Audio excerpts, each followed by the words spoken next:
Hello ladies and gentlemen, my name is Dan, the voice behind ThatKaitoDan, and welcome to my review for RWBY Volume 5 Episode 9, A Perfect Storm. Before we begin, please be sure to watch the episode through the official sources, and be aware that spoilers are ahead, so watch at your own risk. Let's move right ahead now into a few of your comments from last week's review, before we kick off this latest one. And considering all the emotions on display in episode 8, it's no shocker that it's affected some of you lot as well. Waldo Vicky pretty much sums up every emotion across the episode to a T, while Lin 2 Waterfall made an interesting observation on Yang's bright personality and how it's possibly tied to her stresses and fears that were explored in last week's episode. And finally, JTD already has a very good theory about what may be RWBY's newest tourney arc. A true ship war indeed.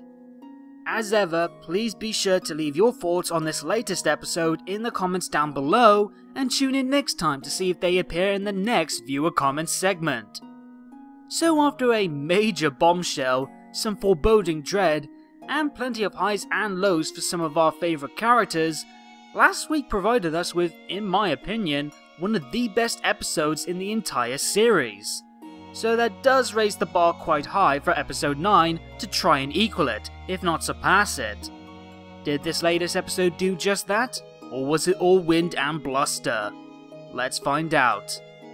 We open up over at the Bronwyn tribe HQ, with Raven tending to her katana, before Vinal arrives with news that Salem has found their location, as we know already, with Cinder's Law popping out outside their door in a previous episode. The tribe leader is shocked by this, but given she's keeping her cool and making orders calmly, it's obvious that she's been preparing for this moment. So it's time to bust out the Grim Helmet, because she's gonna need all the intimidation that she can muster, especially with Cinder, Watts, Mercury, and Emerald waiting outside.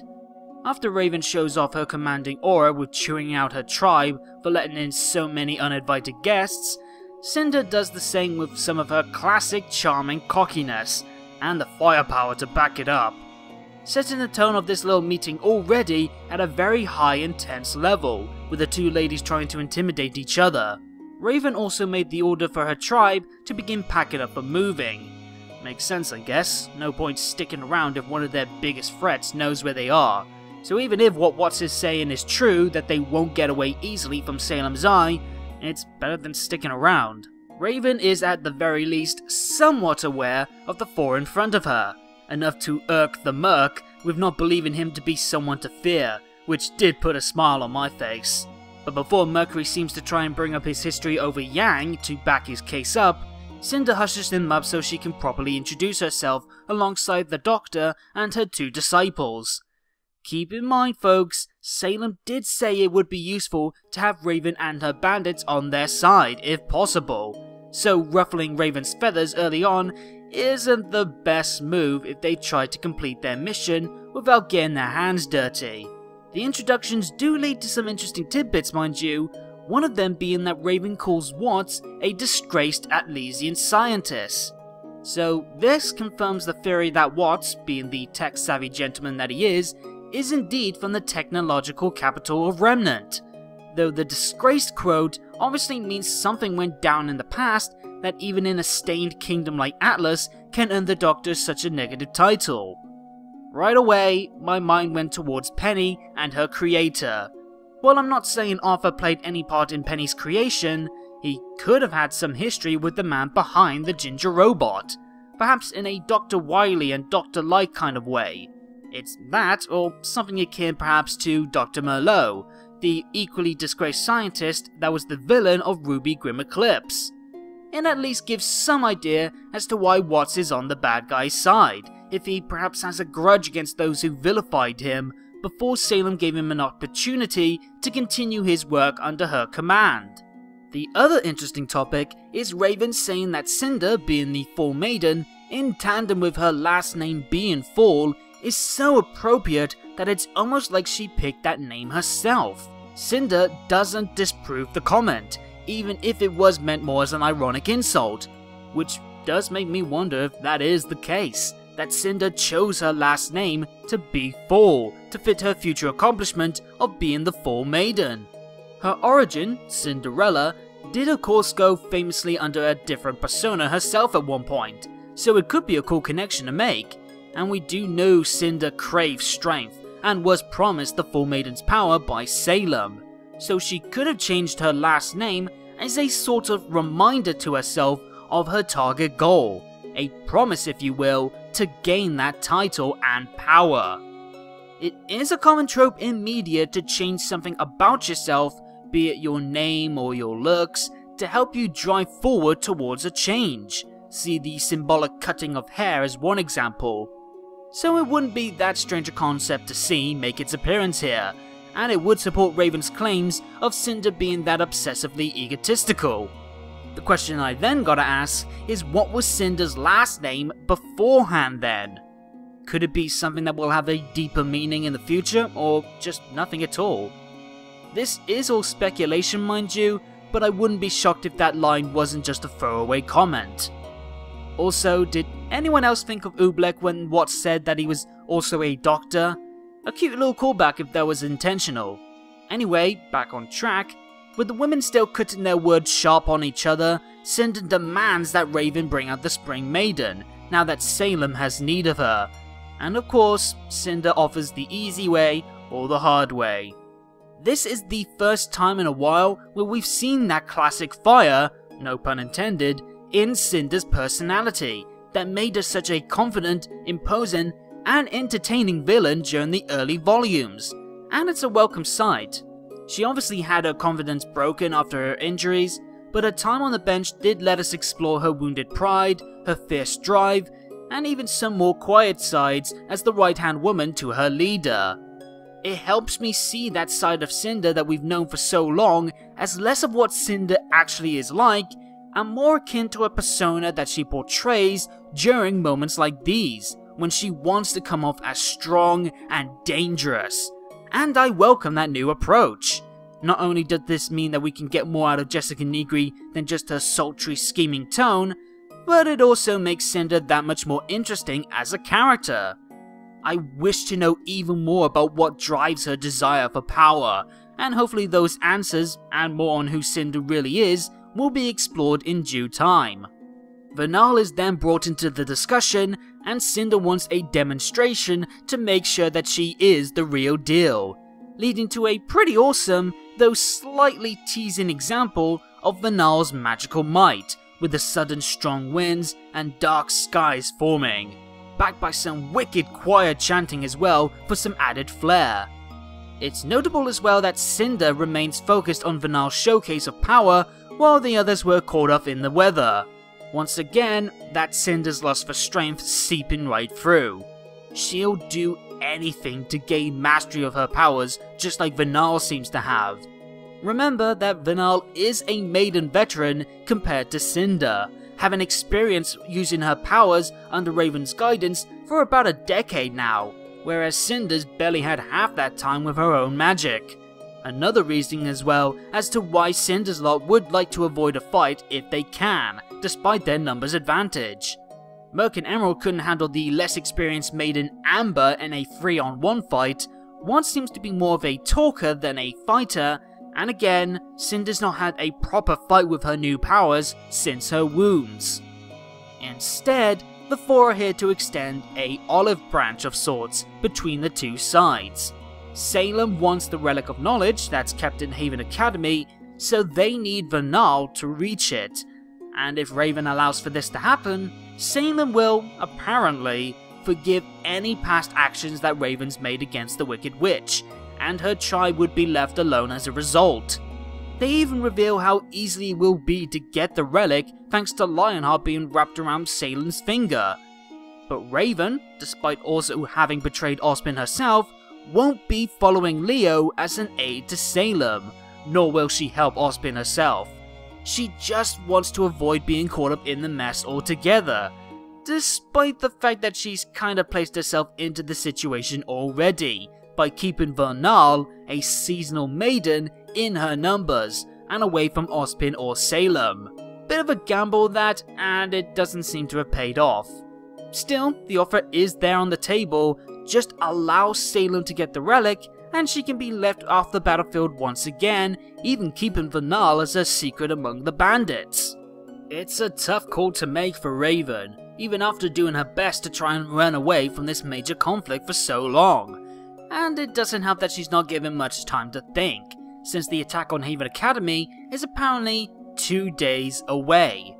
Raven is a sharp one though, and even with her back against the wall with seemingly no other option but to accept, she does play her way into an advantage, saying that she'll need more to benefit her cause than just her safety to consider aiding Salem's plan in such a big way. And what does she want in return? Why, the death of Crow, of course. Wait, what? Yeah, much to my surprise and the surprise of Cinder and company, Raven wants Crow to be killed. Raven's reasoning being that her brother is a problem for her that she wants removed, especially since he also knows about Vanal being a member of her tribe, and if he catches wind of Raven aiding Salem get the relic, he would get involved and things would get really messy. At least, that's the approach that Raven is going for, asking for Crow's death thanks to an ambush set through Lionheart that would also prove to Raven that Lionheart is on Salem's side.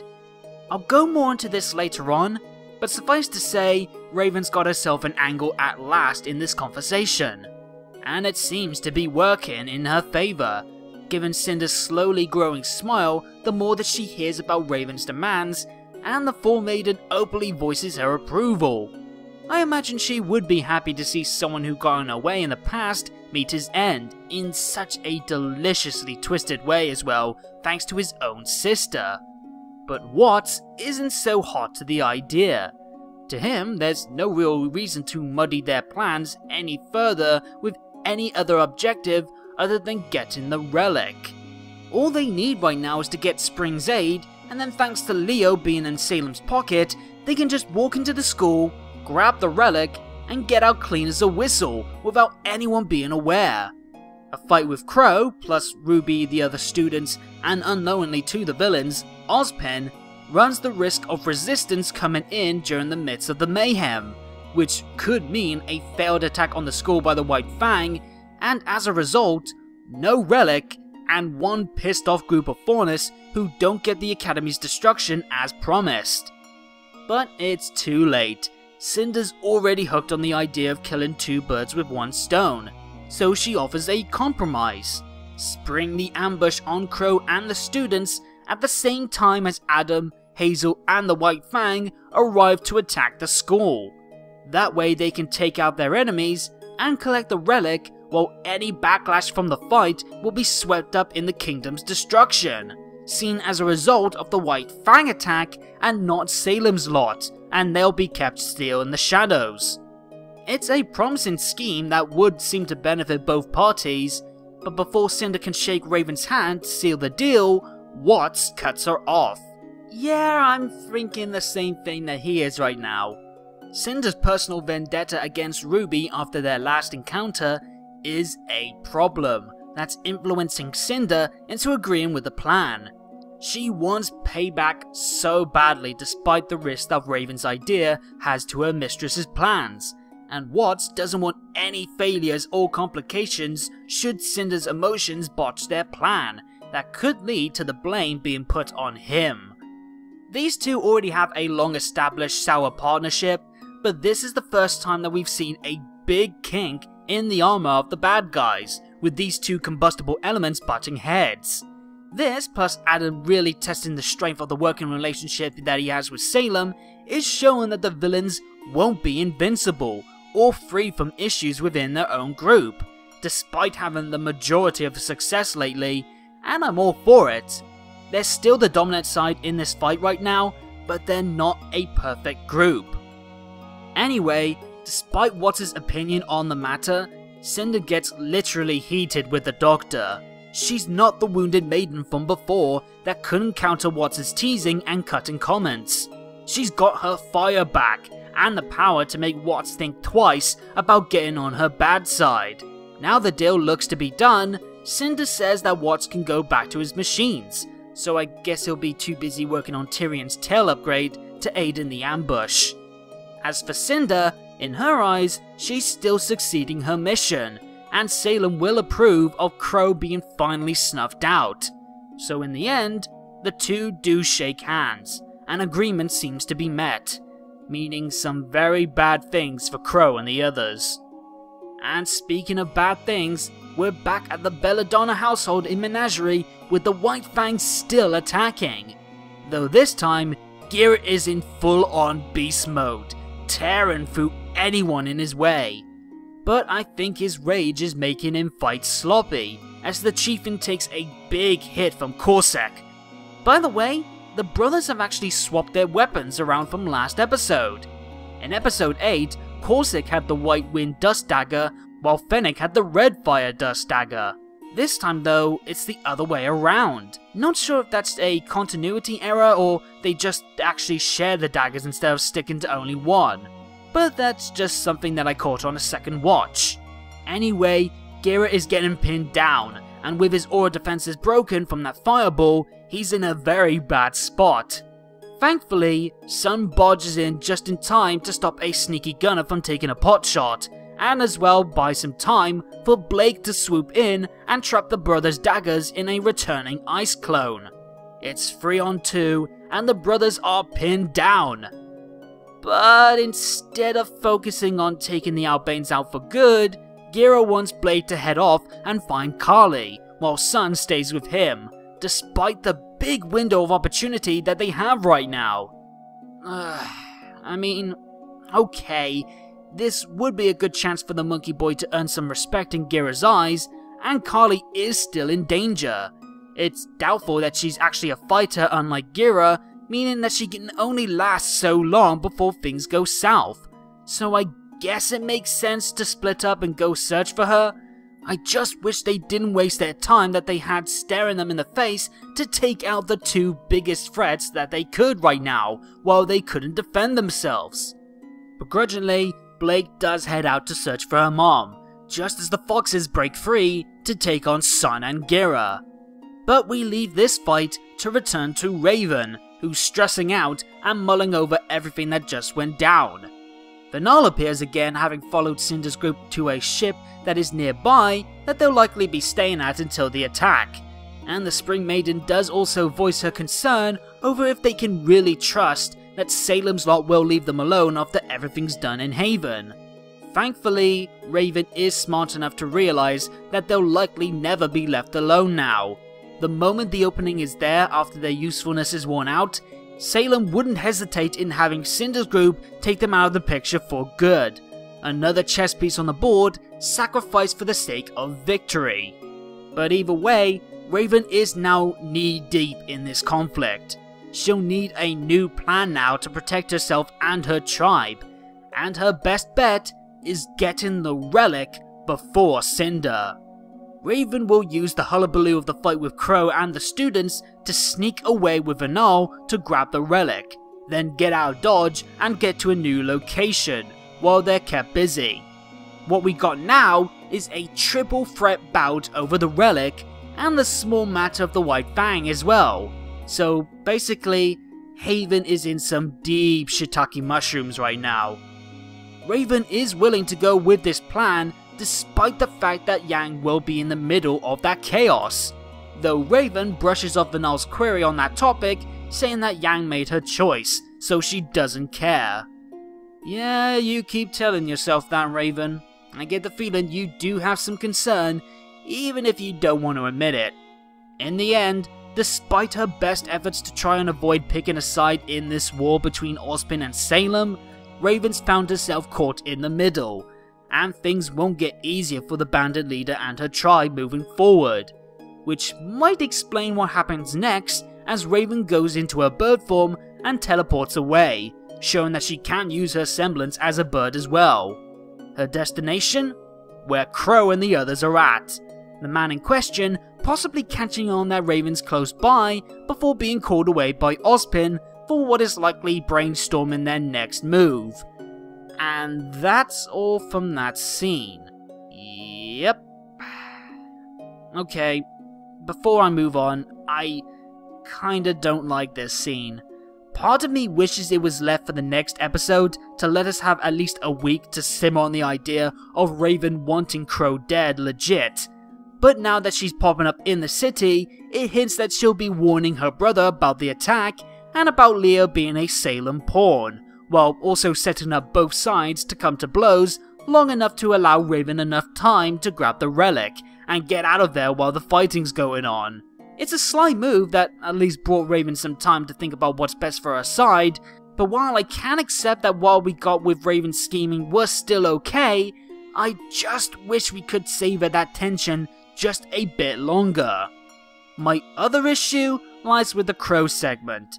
It's pretty much skippable. All it was is saying that Raven went to Mistral, Ozpin wants to talk to Crow, and that's pretty much it. It's a tease for the next episode, but it could have easily been fitted into the next episode, and the next scene in Mistral, taking up time and effort in this episode that may have benefited some other scenes. Alright, let's move on now, we're near the end. Blake's having no luck finding Carly, but she does find herself alone with a certain chameleon girl, Ilya. There's no words that's said between them, and even with Ilya's mask on, you can see what's on their mind as the two prepare to fight. A fight that will determine what road Ilya will walk, with a big crossroads of destiny lying ahead of her. Even if she does fight with her former friend, if she eventually decides to save Blake and her parents, that may lead to Ilya's first step on the long road of redemption alongside Blake. However, if Carly or Gira die, heck, if Sun dies and Ilya doesn't help and remains loyal to the White Fang, then it may be too late for Ilya to ever redeem herself completely. She may have a face turn later on in the series where she finally sees the error of what she's done, but if there's a death as a result of her helping the attack take place, it may be too little too late. So this next clash between old friends will be a huge one for Ilya, depending on her actions even this deep into the scheme. So, if you haven't noticed by these last few minutes and my tone in them, I got me some negatives to share, but I'll be kind as well and I'll start with the good things first. For starters, I really enjoyed the stuff at Raven's HQ. A tense tug of war between two powerful and cunning women and their allies. I didn't expect any fighting to happen between these two sides because of Salem's orders, but I'm still glad that we got a war of words to make up for it, as both Cinder and Raven tried their best to stake their claim as threats to the other. A fight with these lot will happen eventually, but the story potential in this false partnership should prove to be a fun thing to watch, especially with all these secret plans brewing underneath.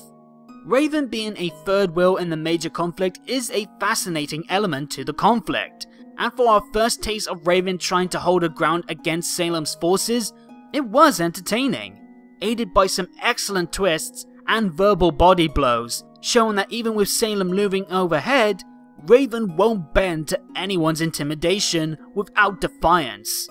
The various hostile personalities warring for control, even amongst each other, made for some colourful feisty banter as well. Like I said before, Cinder and Watts' arguments help show some holes in the bad guys' defences, and Raven now feels like a genuine major player in this war, instead of a bystander. It was also very well performed by the major cast involved, and the maiden power effects were solid for as short as they were implemented. There is a case that the discussion was a tad static visually at the start, but they did get more expressive as time went on, and despite wishing that the hook of Raven twisting her own scheme involving both sides could have done without the Mistral scene cutting up the tension, it does still leave me excited for another hotly anticipated fight, now that there's a lot more riding on the line than just Vernal and personal pride. However, what really hurts this episode is the stuff in Menagerie. After such a glorious final few moments in the last episode, Episode 9 didn't capitalize on the excitement and build-up at all. You could make the argument that the events in this episode repeat the same events in the last episode pitch perfectly when you think it through, and that's very troubling to notice. Gira and Carly are in danger. Sun and Blake have to help them out, and the Albanes, White Fang, and Ilya must be stopped, with a fight between Blake and Ilya set to happen. It just doesn't push this arc forward enough, if at all. What doesn't help as well is the slow pace of some of the action, especially once Blake and Sun arrived. They hang far too long on the pair talking to Gira, while the Albanes were just standing there pinned and defenseless. The attitude of the characters fits the tense scenario fine enough, but it's too static and it just drags what should be a very smooth paced scene into a surefire grind. And that's a real shame in what is supposed to be a nail-biting situation. Yet I was constantly taken out of my immersion addressing the inactivity of the characters. And because it's the final half of the episode, this entire set piece emits this vibe that the episode as a whole doesn't bridge the gap well enough between the episodes that it's sandwiched between. I'm so glad that we still have 5 episodes to go, and I'm banking on our time on Mistral continuing on into Volume 6 regardless of what happens in the upcoming battles, because if we didn't have these 2 extra episodes and that vibe going in, I'd be much more upset about the lack of overall progress. Yes, I am still hyped for Blake vs Ilya. Yes, I'm still emotionally invested with so many ways things can turn good or bad, and I am dreading seeing characters I like at risk. Before a follow-up to a stellar cliffhanger like the last one, this chapter of the Menagerie arc, for me, failed at its job of continuing the story, and as a result, it left a very bad taste in my mouth for the full episode. However, I do still have one last bit of praise to offer, and that is my voice acting gold star, which today goes to Jessica Negri, who I think was extremely good in her portrayal this episode. The return of Cinder's more confident and fierce persona after so long sounded just as strong as before, with some added menace behind her charm. Nicely done, Jessica. So yeah, I think this is not a very good episode at all, despite an intriguing beginning portion setting up some more drama ahead. The Mistral scenes did a real number though on the volume's momentum, in what should be the part of its runtime where it's going into high gear for its grand finale. I am still excited for what comes next, with many nerve-wracking battles set to take place, and more drama on the horizon. But while I will still offer positives for this episode, I think it will be better off watching this as a volume marathon rather than by itself. Such a shame after the highs of episode 8 to come out of this entry feeling like it was the volume's roughest low point. For an episode titled A Perfect Storm, this was far from a perfect entry in the volume. Of course, these are just my opinions and you're maybe not going to agree with them, but you should be able to share your thoughts in the comments down below, and while you're at it, hit the subscribe and bell buttons to make sure you get every new video from me as they drop, and follow me on Twitter for more on anything RWBY related, future content from yours truly, and more. Until next time though, have a good day or good night, and peace out.